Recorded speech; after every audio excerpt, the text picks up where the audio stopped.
আসসালামু আলাইকুম। কেমন আছেন সবাই? তো চলে আসলাম মাজরায়। তো অনেকে জিজ্ঞেস করেন যে সৌদি আরব মাজরায় মরুভূমির ভিতরে কিভাবে পানি উঠানো হয়। তো দেখেন, এই যে যে মেশিনটা দেখতে পারতেছেন, এই মেশিনের সাহায্যে মাটির নিচ থেকে পানি উঠানো হয়। এটা হলো 12 সিলিন্ডার মেশিন। তো মোটামুটি প্রতিদিন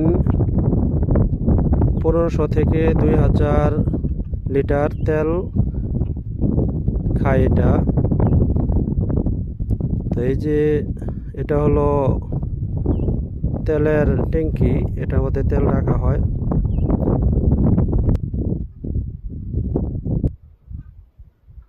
এটা কিন্তু অনেক বড় ট্যাঙ্কি, এটার মধ্যে 40 থেকে 50,000 লিটার তেল ধরে।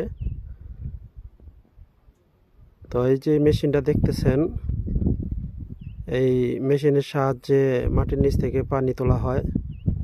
তো এই মেশিন যখন চালু করে তখন এই আমোদের সাহায্যে এই যে যে জিনিসটা দেখতেছেন, এটা হলো তুরুম্বা। এটার নিচে পাইপ বসানো আছে। তো আপনাদেরকে দেখাই পাইপগুলো কতটুকু। এই যে যে পাইপ দেখতেছেন, এরকম পাইপ মাটির নিচে 60 থেকে 70টা এরকম ঢোকানো আছে। তার নিচে দারফিন আছে, দারফিনের সাহায্যে উপর থেকে নিচে থেকে পানি তোলা হয়।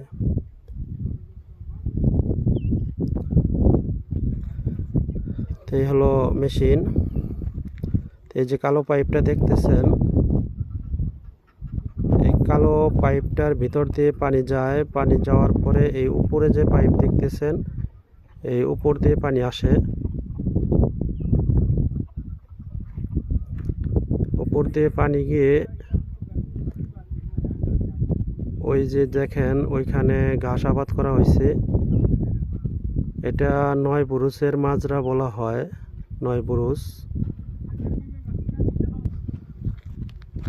এই যে দেখতেছেন পাইপ চলে গেছে এখান থেকে মোটামুটি হাফ কিলো দূরে, হাফ কিলো এরিয়া নিয়ে কিন্তু চারপাশে এইটা ঘুরে। এটার নাম হলো রাজশ্বাস।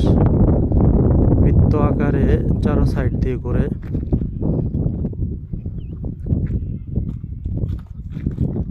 ওই দেখতেছেন পুরা গোল হয়ে এইভাবে ঘুরে। তো ওই হলো মেশিন। তো দেখেন, এটা হলো বর্ডার এলাকা, একদম বর্ডারের নিকটে। এরপরে হলো জর্ডান দেশ। তো যাই হোক, সবাই ভালো থাকবেন। এরকম আরও ভিডিও পেতে অবশ্যই ফলো দিয়ে রাখবেন। ধন্যবাদ সবাইকে। আসসালামু আলাইকুম।